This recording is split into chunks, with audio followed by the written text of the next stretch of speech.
gaaffisaan itti deebii argataa jira. Namni baay'een sagantaa kana keessatti hafuura qulqulluu wajjin walii galaa jira. Sagalee Waaqayyoo barachaati jira. Kana caala wanti nama boonsu nama gammachiisu hin jiru. Waldaan iddoo aara galfii iddoo boqonnaa iddootti lubbuun oomishamu ta'uu ishee baay'ee nama boonsa. Kanaaf egaa Waaqayyo har'a sagalee qaba, jecha qaba, humna qaba, waan itti cimsee nama dhaabu qaba. Sagalee Waaqayyo mi'eeffannee kan beennu kaleessumayyuu isaan lafaa kan kaane dhamdhama gaariirra dhamdhamannee kan beennu har'amas gara Waaqayyoo gara isa guddaa gara isa jabaa isa waan hundumaa gochuu danda'utti qalbii keenya as sassaabbanneetu sagantaa kana keessatti ergaan kun na ilaalate kan kooti jennee itti amanannee fuula Waaqayyoo duraati waan fudhannee galuu qabnu fudhannee eebbifamnee kabajaaf ulfinaaf akka dhaabannutti gurra qalbii keenya banannee gooftaa kana dhaggeeffannu. Yesus bara baraan gooftaadha. Haalleluuyaa. Mee gooftaa kana galateeffachaa sumanaatti seenna. Yaa Waaqayyoo kabaji guddaan siif haa baay'atu. Irree keessa jabaadhaaf humna keessa guddaa sanaan nu geggeessan wajjin waan jirtuuf ulfaadhu. Tola maqaa keef jettee samii kee waan nu banteef ulfinni guddaan siif haa ta'u.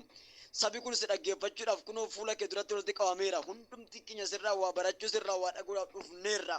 Nu keessa namni beekan namni ga'aan namni ani akkas jedhu hin jiru. Hundi keenya dadhaboo ati lafaa kaaste wallaaloo ati beekaa goote. Warra ati nu ijaarte seenaa gaarii nu eegalchiistedha. Hundumti keenya iyyuu gara kee gara fannoo kee gara fuula kee ilaaluudhaaf sirraa waa barachuudhaaf dhufneerra. Ati immoo sagalee cimsee nama dhaabu sagalee nama ijaaru sagalee ulfinaan nama goof harkaa qabda. Amma dhowwaa tokko malee sagaleen kee iddoo jirrutti nuuf haa ergamu. Sagalee kee fageenyi distaansii fageenyaaf dhiyeenyaan daangessu. Gola nuti kee jirru kee sagalee nuu qabdaati. Lafa sagaleen kun ga'utti hidhaan namoota hiikkatu gaaffii namaa deebii argatu. Humna maqaa kee jettee nu gidduutti waan mul'atteef ulfaadhu maqaa kee maqaa gooftaa Yesuusiin ameen. Egaa sagalee Waaqayyoo keessaa macaafa moototaa isa lammaffaa boqonnaa 6 lakkoofsa 1 irraa kaaseen wal duukaa dubbifannee asumarraan ergaa keessa koo jiru isiniif sheer gochuu barbaada. Ariifadhee waan dubbadhuuf akka isin duukaa taatan abdii guddaan qaba. Kutaa kana gubbaarratti dhaqee gaafan dubbisu kutanni raajotaa gaaf tokko Elsaa'iidhaanii kunoo iddoon nu itti si duratti wal geenyu baay'ee waan nutti dhiphatee fi adaraa tokkoon keenya dhaabaa tokkoon gara Yordaanos dhaqnee dhaabaa murree mana itti wal geenyu akka ijaarannuu fi tole nuuf jedhii jedhani. Innis dhaqaa isaaniin jedhe. Isaan keessaa inni tokko adaraa atis immoo nu garboota kee wajjiniin hin naqxuuree jedhe. Inni immoo deebisee nan naqaa jedhe. Isaan wajjin utuu dhaqee yemmuus isaan Yordaanos dhaqanii mukeetii muruutti utuu calqabanii isaan keessaa tokko muka muruutti utuu jiru qarri qottoo itti buqqa'ee bishaan keessa dura hin bu'e. Yemmuus iyyee wayyookaa yaa gooftaa koo kanaa immoo qottoo ergisaati jedhe. Namni Waaqayyoo immoo qixa kamiin keessa bu'e jedhee in gaafate. Namichi qixa isaa isatti agarsiifnaan inni immoo muka cabsee bishaanicha darbate. Bishaanichis qotticha ol baasee ofirratti akka baatuu hin godhe. Namichis fudhadhu jedhee yemmuus namichi hiixatee in fudhatee jedha. Kutaa kana gubbaarratti wanta guguddaa agarraa sana utuutti seenii fura duraa mata duree akkas jedhu gubbaarrattanii walii wajjiniin dubbanna. Amantii kee qaradhu jedheen dubbadha. Amantii kee qaradhu. Amantiin nama tokkorraa qara qabu yoo ta'e waa abaaree goskuu hin danda'u, waa eebbisee lalisiisuu hin danda'u. Kiristaanummaa keenya keessa taayilamuu keenya keessa wanti guddaan nu harkatti rakase amantii dhabuu keenya. Nu harkatti rakase kiiloo isaa gatiisa zeeroo nu harkan ta'e amantii dhabuu keenya. Lallaba dhibee miti, kadhannaatu dhibee miti, farfannaa dhibee miti, yookiis erga jajjabinaa dhibee osoo hin taane kan quucarsee nu hambisee akka rakkoo kisaan baay'ee nu godhe amantii dhabina keenya. Qarri amantii keenya irra jiru yoo ta'e waa dubbannee dhageessifannu waa amanannee fudhachuu hin dandeenyu. Namooti qarri amantii isaanii jalaa doome waa muruu hin danda'an. Isa amantii isa ofii keessanii durbeetti sin deebisa.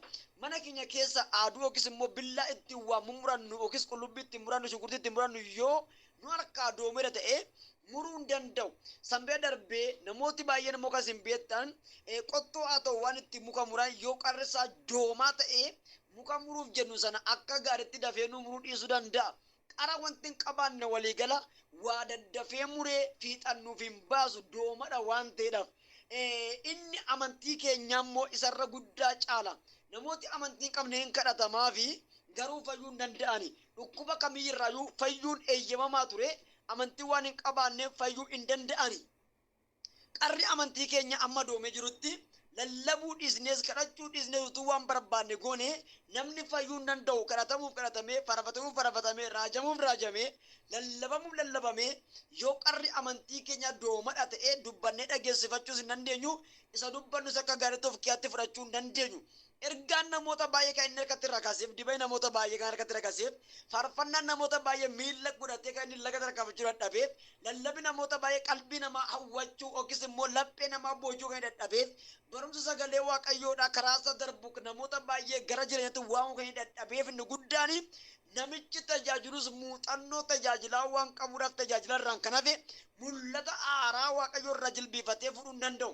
Dhaloonni keenya si'anaa kun baay'een isaanii jilbiifatanii gooftaa irraa mul'ata aaraa fuudhuu caalaa lafa garaa isaanii walii gadee jiranii zawwaruutu isaanii filatamaadha. Isaan akkasii kun immoo muuxannoo kalaatiin taa'u malee mul'ata aaraa hin qabani. Mul'ata aaraa jechuun wacuu miti, wakabuu miti, warraagabuu miti. Mul'ata aaraa jechuun waan argan namatti agarsiisudha. Isa argan sana namatti agarsiisudha. Isa dhagaa sana dhageessisuudha. Dhugumaaf dhugaatti Kiristoos maal akka fakkaatu namatti dubbachuu, dhageessisuu, hubachiisuu, barsiisuu danda'uudha malee dirree mataayilaa argannee poosteriumti keenya ba'ee waldaatti dhannee addi taanee fi maqaamti keenya waan toora sagantaa keessatti nu ba'eedhaa fi an tajaajilaadha jennee cal jennee taa'uun nu barbaachisu. Toora tajaajilaa keessatti kan of kabaju abbaadha. Toora tajaajilaa keessatti mul'ata kan fuudhee saba sanaaf dhaqu abbaadha. Toora tajaajilaa keessatti gooftaa wajjin waliin dubbii haasaa kan godhutu iyyuu tajaajilichadha.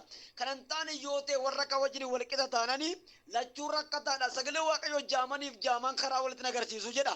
Hundumtuu yoo jaame karaa namatti agarsiisa. Hundumtuu yoo jaame laga wal ceesa. Jaaman jaamaa akka isaa fuudhee gabaa ba'uu hin danda'u. Allayyaatti wal ajjeesa waan ta'eedhaaf. Jaaman jaamaa akka isaa karaa wal tarkaanfachiisuu danda'u. Konkolaataa fuudhee lamaa sana ajjeesa waan ta'eedhaaf. Jaaman jaamaa akkasii kootu laga bishaan dhannee bishaan bu'anii deebinaa jechuu hin danda'u. Maal jennaan ofii jaamadha waan ta'eef jaaman nama ija banamaa barbaada. Nama harkaa qabee walii gadeessuu barbaada. Egaan yoo tajaajiltoonni iji isaanii jaame sabni kun akkam taase jedhutti na yaachisa. Yoo geggeessitoonni mataa badan, yoo warri hoogganan mataa badan, yoo warri tajaajilan mataa badan isaanis saba wajjin tokko ta'anii sabi kun maal nurraa bara, maal nurraa argata, maal nurraa barbaada isa jedhu ofitti nu yaachisu nurra jiraata. Egaan jaaman jaamaa akkasatti kan agarsiisu jechuun ija banamaa nama qabu barbaada jechuudha. Waldaan nama ija banamaa qabdu barbaaddi, waaqoon nama ija banamaa qabu barbaada. Mootummoonnis namoonni baay'eenis nama ija banamaa qabu barbaada. Namni ija banamaa dhahi nama ija qabnetti karaa agarsiisa. Kanan taane yoo ta'e hundumtuu wal fudhatee gadda taa'uudhaaf jira jechuudha. Namni iji isaanii banaa mul'ata qaba karaa beeka akkaataa ittiin ba'ee galu beeka. Iji keenya amma hin banamnetti nuti hundumti keenya tokko jechuudha. Namni iji banamaan tokko yoo waldaa keessa jiraate garuu saba hundumaa furmaa ta'uu hin danda'a. Maal jennaan ija isaatiif fageessee qarooti waa ilaala. Ija banamaa isa jedhu isuma ija foonii osoo hin taane ija keenya afuuraan jechaa jiraman. Ija keenya afuuraa gurra keenya afuuraa yoo banamuudha baate waanuma dhageenyu waan dhageessinu iyyuu hin qabnu. Oduun biyya lafaa dura iyyuu garaan bokoskeera. Oduun qilleessa irraa hundumtuu iyyuu garaan bokoskeera. Oduun miidiyaa irra dura iyyuu garaan bokoskeera. Sagaleen waaqayyoo garuu jireenya namaaf ta'a waan ta'eef nama isa dhaga'ee dhageessuu barbaaddu waldaa kiristaanaa. Kanaaf waaqayyoo qara kee badee ture siif adeemsuus siin jedhe sa'aatii kana. Bara Elsaa'i mootii ta'ee jiru kana keessatti Elsaan dibata isaa dachaa lama kan inni fudhate Eeliyaas irraayi. Eeliyaas kun immoo nama waaqayyoof of laatee hojii mishinummaa waaqayyoo hojjetu waan ta'eef Elsaa'i Eeliyaasin ilaalee qotiyyoota cimdii 12 utuu qabu utuu inni lallabu utuu inni dhugaa ba'aa deemu ilaalee maaloo anis osoo duukaa bu'uun barbaada jedhee dhaqeetti himate. Amma namni kun namni Elsaa jedhamu kun waan rakkataa karaa gubbarra adeemu hin fakkaatu.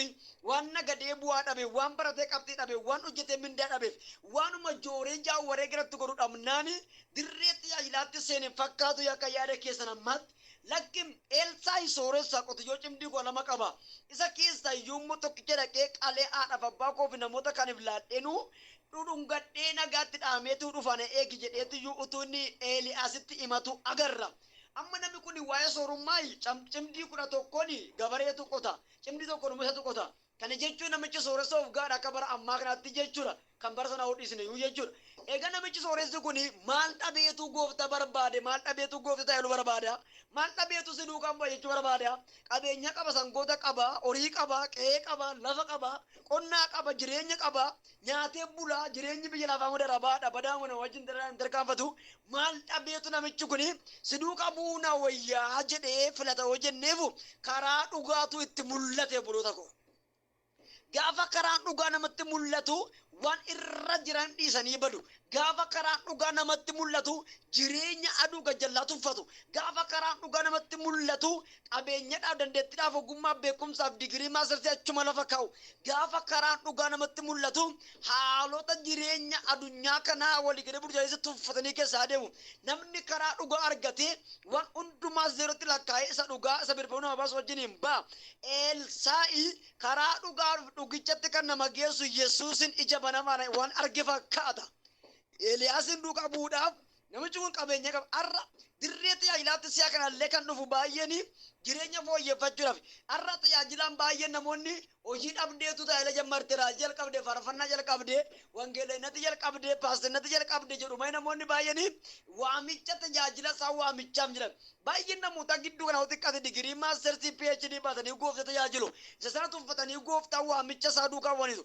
Namoonni baay'een immoo bifa salphaatiin yookiis immoo dalga jallisanii yoo ilaallu hojii waan dhabdeef dhuftee tajaajilti, hojii waan dhabeef dhufee faarfata jenna.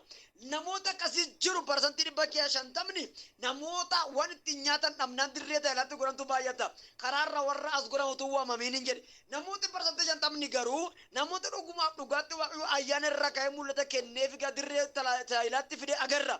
Sana keessa warri walii gadhaan kun baay'ee isaanii warra soba, warri dhaloota kanarra kaachisan, warri dhugaa wangeelatu keessa hin jiraatin akka barbaade ba'anii galan akka feete jiraatan kun isaan akkasii warra karaarra as godhan walii gadhaan jireenya fooyyeffachuu, waa ijaarrachuu, waa bitachuu warra barbaadantu iyyuu warra dhugaatti makamee maqaa warra dhugaas wal duukaa balleesse.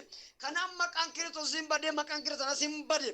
Warra maqaa kiristoosii maqaa kiristaanaa balleessu immoo nuti irratti qabsaa'utu irra jiraata. Dhugaa wangeelatti himnee sobduu attuu amattuu namattuu dhugaa jechuun anaas irra jiraata. Wal buqqee qabnee shokaan dabaru dhaloota. Dhugichi barbadu waan nama baasuudhaaf dhugaatti himtee yoo duute barbaachisaadha. Du'a yoo ta'e namni utuu dhuguu utuu waan baay'ee godhu du'a.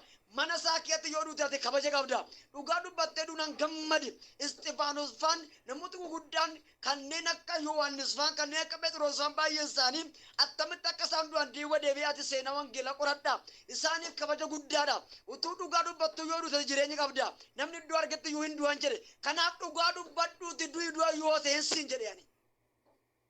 Filannoo ofii beekuun barbaachisaadha. Sabi kun gaa'ii yeroo walii gadee adeemanii jireenya isaanii keessatti bara Elsaa'i kun Eeliyaas duukaa bu'ee mootummaa waaqayyoo lallabuudhaaf ayyaana Eeliyaas irra ture dachaa lama akka inni fudhatuudhaaf ergatti mate waartee booda sana keessa fagaadhu. Elsaa'i erga Eeliyaas deeme ol butameeti biyya kam keetti iyyuu haa ta'u macaafa qulqulluu keetti namoota lamatu iyyuu foonii ol fudhatame. Seenaa macaafa yoo qoratan Enookii fi Elsaa'iidha. Eeliyaasdha dhiifama. Eeliyaas fi Enook isaan fooniin ol butamani. Eeliyaas gaaffii tokko isa gaafataa ture Elsaa'iin maal akkasii godhu barbaadde anoo deemuufan jira gaafate jedhu ayyaana sirra jiru dachaa lamaadha. Utuu siiti akkati makiinattu nan beeka. Utuu siiti akkati warqeettu nan beeka. Utuu siiti akkati manattu nan beeka. Utuu siiti akkati pileenii bitettu nan beeka. Maali jennaanu hawwa keetu biyya lafaa jira wanti dhabe. Elsaa'i garuu Eeliyaas irraa kan inni fudhachuu barbaadu inni guddaan maanni ayyaana sirra jiru dachaa lama naa dabarsi jedhe. Gaaffii inni gaafates guddaa, deebii inni kenneefis guddaadha. Yoo yeroo ol butamu na agarte sirra bu'a jedhe. Inni gaafa ol fudhatamu jala adeemee utuma ilaa'uudhaayi marati wayyaa Eeliyaas irra ture Elsaa'i irra gaafa dhaqee bu'u ayyaanichi dachaa lama Elsaa'i irratti dachaa dabalame. Isa Eeliyaas ittiin xumure Elsaan immoo dachaa godhe ittiin eegale. Isa namooti baay'ee ittiin xumuran isa raajonni abbootiin amantii ittiin xumuranii yoo amantii qabaatte dachaa gootee ittiin eegalta. Dachaa gootee ittiin tajaajilta. Dachaa gootee ittiin lallabda. Waaqayyo gurra keessiif abanu sa'aatii kana. Elsaan ayyaana kana fudhatee mootii ta'ee utuu jiruudhaan biyya sana keessatti kutaa murbuufanii kana keessatti jechuudha.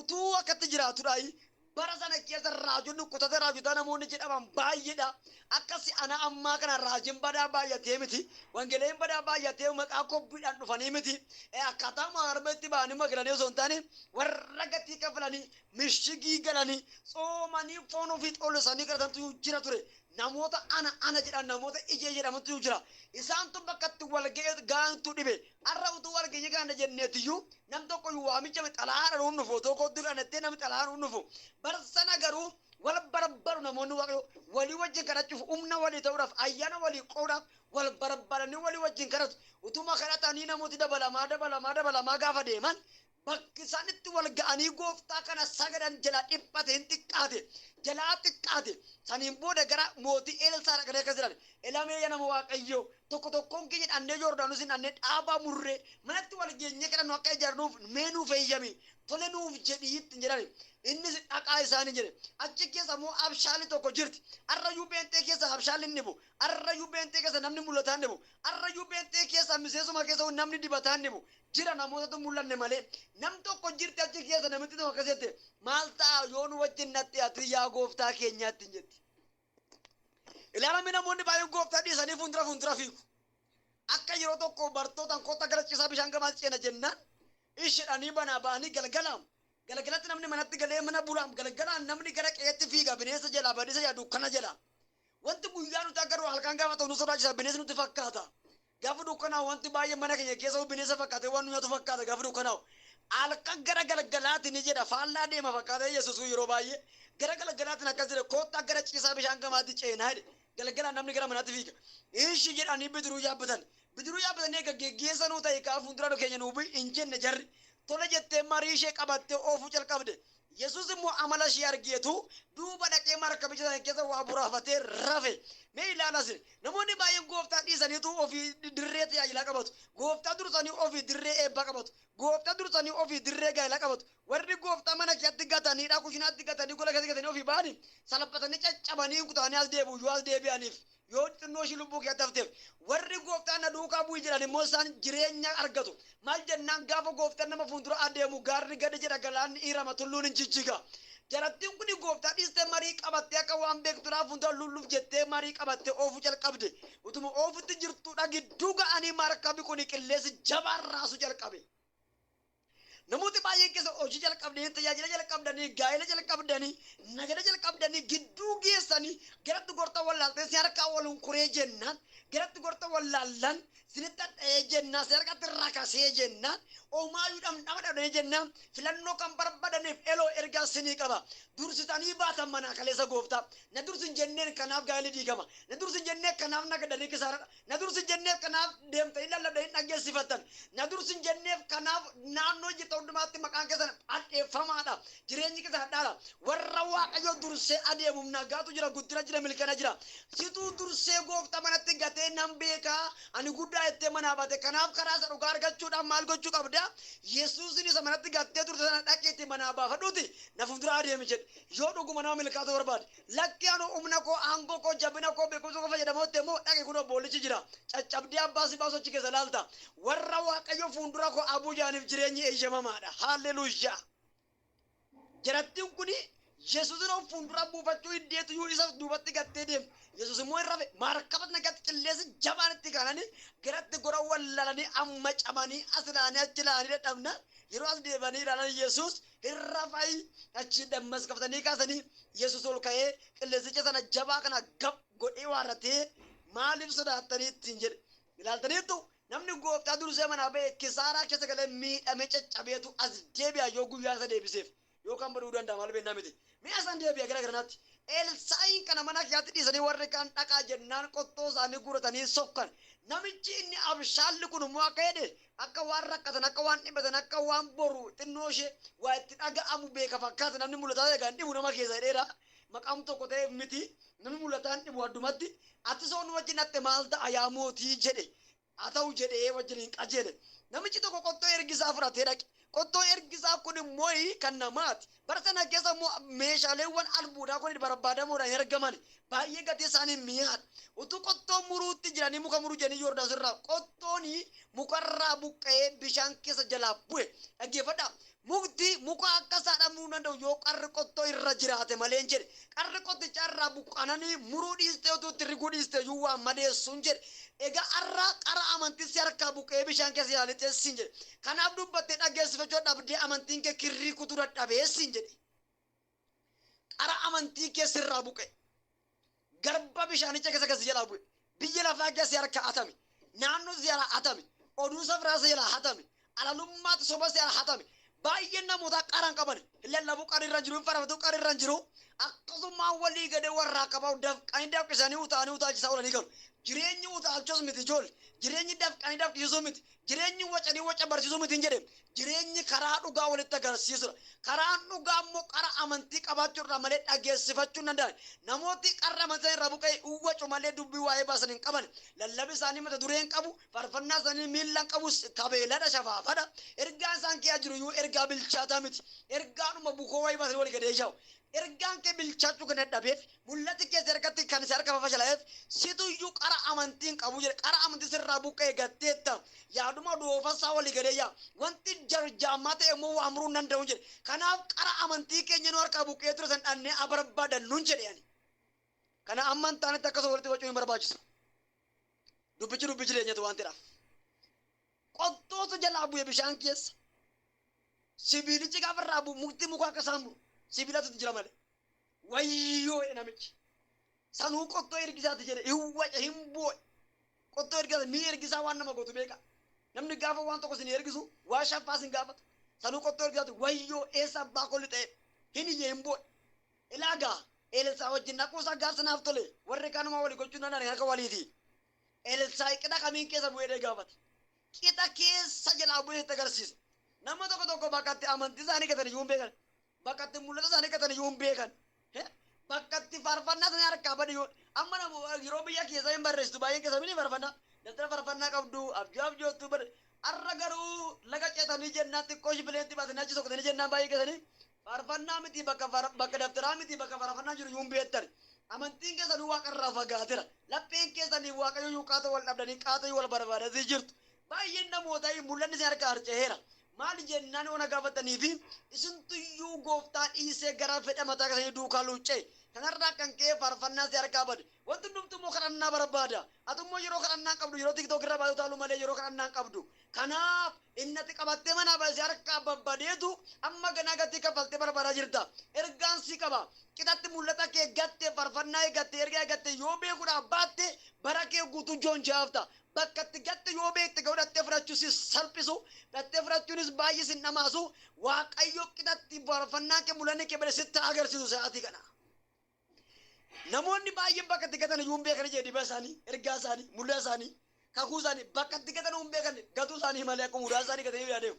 ilaamee bakkatti gate beeka namichi akkatti jalaa bu'ee beeka qixa kamiin keessa bu'ee gaafate dhaggeeffadha qixa kamiin keessa bu'ee kunoo asirraan keessa bu'ee jedhe bakkatti waa nama jalaa bade yuu beekuun mul'ata guddaa nama godhan namtu mataa isaayyuu tokko jiru mee namoonni joonja'oo bakkatti waa gatee kan hin beekne itti agarsiifnaan muka cabsee irra kaa'e amma mee akka anaaf akkasinitti mukti attamitti sibiila ol harkisa sibiilli akka isaa magneettoo waan ol harkisa malee mukti sibiilli maal walirraa qabu akkamitti ol harkisu isaan muka wayii cabsee irra kaa'e dubbichi dubbii amantiiti sibiila ulfaataa gati jabeessa harkisee irratti ol baase namitti hidhattee fudhattee gammaddi ergaan sii qaba yoo waaqayyo wajjin manaa ba'uudhaa baate dhama'uu kee baay'ata dafqa kee baay'ata xaarii kee baay'ata wanti si alaa badee hafa yoo waaqni si wajjin manaa ba'e garuu iyyattee dhageessifatta gara isa caalutti iyyatta qixa si yaala kaabadees immoo hin beekta kanaaf qaara amantii keessirraa buqqa'ee ture dafii barbaadu tafti deebisi kanan taane yoo ta'e doomaa akka isaan muru danda'e atis yoo doomte kabiraas yoo doome akkamitti qartaa attamitti barsiiftaa attamitti dhageessifatta wanti qaran qabne muruus hin danda'u waan ta'eedhaaf har'a qarri amantii keenya qarri lafa keenya qarri faarfannaa keenya qarri raajummaa keenya nu harkaa bubuqqa'ee dhumeera baay'een keenya qafoosaa walii gadee washaakataa yaa'uudha waan ta'eef kanaaf qara kee barbaadi amantii keessa sirraa buqqisa isa kalee dubbatteetti macca baay'ee dhageessifatu isatti kalee dubbattee sagalee keetti namoota baay'ee gara amantii seesu sana isa barbaadi sirraa buqeera amantiin kee qarri isaa irra hin jiru yaada mokosaa jira malee amma qarri isaa jaanetti immoo omaa waa'ee baasuu hin dandeenyu qarra amantii kee badee ture siif argamu maqaa Yesuusiin qara amantii isaatuyyuu qara qottoo isa jira badee jennaan akkaataa ittiin qotticha argatu itti iyyatee dhageessifate isumaayyuu otoo eessa wajjin jiraachuu baatti namittiin gattee galti har'a isa wajjin hin jiru gooftaa kaatti kootu agarsiifadhu waan si jalaa badee ture waan si jalaa cabee ture waan si jalaa kufee ture kaafattee tarree ulfinaatti galfachuudhaaf isa si jalaa badee ture sana qixa isaa beekuudhaaf waan guddaa albuuda keessa gantaa kee ajandaa keessa argaa baabade sana itti agarsiifattee fudhachuudhaaf gooftaa qabaattee manaa ba'uun kee murteessadha. Sanaan alatti kophaa kee goodaa gidduu wal gadeefiti. Namooti goolii taphatanii kubbaa miillaa yoo goolii galchuudhaaf baatan akkasumaan nama haati oolu. Akkasumaan dafqa illee lama wal cibsee oolu. Inni guddaan lakka'amuu danda'amuuf qabxii qabuuf goolii galchuudha. Diinagdeetti gooliin galchine yoo taate, dubbattee dhageessifanne yoo taate, lallabdee dhageessifanne yoo taate, qarri ittiin waa dubbattee murtu sirra hin jiru yoo ta'e, abaarteen gosgotu yoo taate, eebbistee lallisiistu yoo taate, ati akkasumaan nama keetti dabalamtee dubbatamtee haasa'amta malee nama keessaan nama addaa jedhamuu dandeessu. Nama keessa nama addaa ispeeshal ta'uudhaaf qara amantii kee bu'ee ture barbaade ofitti deebisi. Yeroo sana dubbattan dhageessifattaa inni fattaa afurramaa si fuulduraa iyyee lafadha. Har'a utuu mataa qabdee wal gaheerraa isa oltee afurramaa inni iyyuu maal jennaan qarri ittiin ifattu sirra hin jiru. Har'a utuu lallabuu dhiistee mukatti baatee makiinatti baatee fooqitti baatee jitee namni si dhaga'u hin jiru. Qarra amantii sirra hin jiru. Qarri itti lallabu sirra hin jiru. Kanaaf qara barbaachisaan jedhe amantii keef qaratti waa dhageessifatu. Qaramuu irra jiraata lallabii kee qaramuu dhageettii toluu irra jiraata. Farfannaan kee dhageettii toluu irra jiraata. Inni dubbattu nama fuuldratti dhageettii qabaachuu irra jiraata. Kana godhachuu yoo barbaadde qara amantii kee badee ture dhagee ofitti deebisi. Yeroo sana mootummoonnis namoonni gurguddaa xiqqaa si dhaga'u hin dhageessifatta. Dhiiga olichaatiin amma qullaa kee dhaabbatiin ayyaanni waaqa sitti afuufamu. Ammaa booda doomaan ta'in qarri kee si fadeebu. Ammaa booda akkasumaan hin jiraatin dhiibbaa geggeessaa jiraadhu maqaa Yesuusiin. Afurri waaqayyoo akkasumaan jedha. Namoota sin jedhanii akkasumatti harka duwwaa dhaabbatanii agarsiisa. Namooti kun warra amantii harkaa bu'e, warra farfannaa harkaa bade, warra mul'anna harkaa bade, warra abjuusaa lafarra jalaa bubbutame, jalaa lafarra bubbulee garatti gora warra warra jireenyi tadheenaan jedhe. Utuni laawudhaa waan jalaa boojamee badee ture harka isaatti dhaqee kennu arga. Namoota baay'ee lafa kaasee tarree ulfinaa keessan dhaabbachiisu. Kana bicha ammoo osoo hin taane dhagaa jajjabaata akka kun nama dura dhaabbatu nu agarsiisa. Isa fuulduraa konkolaachisee utuu nama baay'ee dirree ulfaatu baasu arga. Waan jalaa badee ture sabi kun natti deebi'ee na barbaadeedha waaqayyo dhageeffadha. Sabi kun natti deebi'ee na barbaade waan jalaa badee turen deebisee galchaafi. Isa fudhatanii immoo ulfinaaf dhiyaatu kabajaaf eebbaaf nagaaf dhiyaatu. Kanan taane yoo ta'e bara isaanii gaddaan boo'ichaan dabarsu naan jedhe. Kanaaf dhaloota kun natti deebi'ee na barbaade karaa gaariitti agarsiisa. Waan jalaa badee turen deebisee galchaafi isaanitti deebi'anii barbaadanii yeroo sana isa barbaadan argatanii barbaadamuu calqabuu naan jedhe. Isa waaqni dubbatu kana yoo gootee argamte isa barbaaddu argamte barbaadamta maqaa Yesuusiin. Waan barbaaddu argadhu barbaadami biyyatti addunyaatti mootummoota biratti waldaa biratti xiqqaa guddaa fuulduratti barbaadamuu siifa ta'u dhiiga olicha. Qarri amantii keessarraa buqqee ture amma siifa deebi'u maqaa Yesuusiin. Lafa jirtanii bilisa baa dhukkuba kamirraa qabaa afur hamaarraa qaalurraa digimtirraa asumaatirraa bilisa baa dhiiga olichaan fayyini si haa ta'u. Nagaan waaqayyo si haa argatu. Eebbi waaqa si haa argatu. Guddinni waaqa si haa argatu. Dhiiga olichaan hidhaa keessan ofirraa hiikkadhaa. Gaaffiin keessan deebiyyee argatu. Dukkanni keessifa bari'u. Nagaa guddaa argadhaa. Waan barbaade turta argadhaa. Qarri keessirra buqqee ture sitti agaxxamu maqaa Yesuusiin warra amananii fayyan taa dhiiga olichaatiin. Yaa waaqayyo kabajami. Afuura keessa galee kee waan hojiin jirtu fulfaadhu. Afaan bara keenya siin nufa eebbifamu. Tola maqaa kee jettee nu gidduutti waan mul'attee fulfaadhu. Maqaa kee maqaa gooftaa Yesuusiin. Ameen. Shaaloom nagaan gooftaa keenya Kiristoos Yesuus hunduma keessaniif haa baay'atu. Qulqulloota jaallatamootaa maatii Waaqayyoo gaaddisa waldaa dibataa keessatti walitti qabamtanii kan argamtan abbootiin hafuuraa geggeessitoonni tajaajiltoonni akkasumas sabni Waaqayyoo maqaa gooftaa Kiristoosiin hunduma keessaniif nagaan haa baay'atu. Akkam jirtu nagaadha. Gooftaa keenya Kiristoos Yesuus waan hundumaa irratti inni gara keenya goree bara baraan galataa fi ulfina guddaa argatu. Maqaan gooftaa keenya bara baraan kan galatoomee fi kan olaane haa ta'u. Karaa hundumaa irratti gaarummaa fi tolli ayyaanni waaqayyoo isin baay'ate yeroo hundumaayyuu hojii gooftaan isinitti kenne hojjechaa ergaa dubbii waaqayyoo dhaloota biraan ga'aa kan jirtanii abbootiin hafuuraa biyyarraa akkasuma geggeessitoonni waldootaa tajaajiltoonni karaa fi kallattii garaagaraadhaan tajaajilaa fi tajaajilamaa kan turtan kan jirtan gooftaan bara keessan jireenya keessan haa eebbisu. Maqaa gooftaa Yesuusiin Waaqayyo waaqarraa ittisa bantisaa banee isin haa eebbisu. Eebbifamaa darbaati. Tarkaanfadhaa uumaadhaan iyyuu qabamuu hin danda'ina. Gooftaan koo bara keessan jireenya keessan haa eebbisu. Ayyaanni gooftaa Yesuus Kiristoos biraa hunduma keessaniif haa baay'atu. Guyyaa kaleessaa irraa jalqabdanii haala mijatuuf haala mijanne keessa dhaabbattanii ergaa dubbii sagalee Waaqayyoo gooftaan ulfinaa akka ta'utti jireenya keenyatti lubbuu keenyatti namummaa keenyatti dubbachaa jira. Egaa warreen dhaggeeffattanitti eebbifamaa jirtan maqaa gooftaa Kiristoosiin Waaqayyo waaqarraa isin haa eebbisu. Garuu haalota garaagaraadhaan immoo qabamtanii ammammaatti haalli ittiin dhaggeeffattan isinitti mijataa kan hin taane immoo adaraa keessan jaalala Waaqayyootiin dhaggeeffadhaa isiniin jenna. Guyyaa kaleessaa ganama waldaa geeddarumsaa waaree boodaa guyyaa kaleessaa waldaa waliin dubbii Waaqayyo bara keessan jireenya keessan haa eebbisu. Tajaajiltoonni biyyarraa akkasuma geggeessitoonni waldootaa boloonni keenya gola namaa keessa dhaabbattanii sagalee jireenyaa sagalee dubbii Waaqayyoo karaa faarfannaa karaa kadhataa karaa lallabaa karaa walaloo karaa diraamaatiin gooftaan Yesuus Kiristoos lubbuu keenyatti namummaa keenyatti dubbate ameen ameen ameen mana keenyaaf maatii keenyaaf biyya keenyaaf gaa'ela keenyaaf waldaa keenyaaf ameen jenneerraa gooftaa waaqarraa bara keessan haa eebbisu. Har'a ganama kanas immoo waldaa tajaajila Yesuus dafeen dhufaa jedhu yookaan waldaa Maraanaataa Jiisas duraanii gooftaan bara keessan jireenya keessan haa eebbisu. Maqaa gooftaa Yesuusiin eebbifamaa. Akkasuma tajaajiltoonni abbootiin hafuuraa biyyarraa haala mijatuuf haala mijanne keessatti neetwoorkii rakkisaa keessa dhaabbattanii otoo hin danqamin ergaa dubbii Waaqayyoo saba biraan ga'aa jirtan maqaa Yesuus Kiristoosiin Waaqayyo waaqarraa bara keessan jireenya keessan haa eebbisu. Egaa akkasuma buloonni keenya ganaa waaree booddee immoo tajaajiluudhaaf toorarra jirtanis maqaa gooftaa Kiristoosiin Yesuus Kiristoos dura keessan haa darbu. Hafuurri qulqulluu isin haa geggeessu. Sagantaa keenya sa'a feessa akkasuma guyyaa borii fuula keenya dura jirus Waaqayyo harka isaatiin gidduu keenyatti dhimma keenyaa hojjetu. Barri keessan jireenyi keessan kaayyoota keessan haa eebbifamu. Geggeessitoonni keenya maqaa Yesuus Kiristoosiin hubannaan ogummaan ayyaanni isin boosurraan maqaa Kiristoos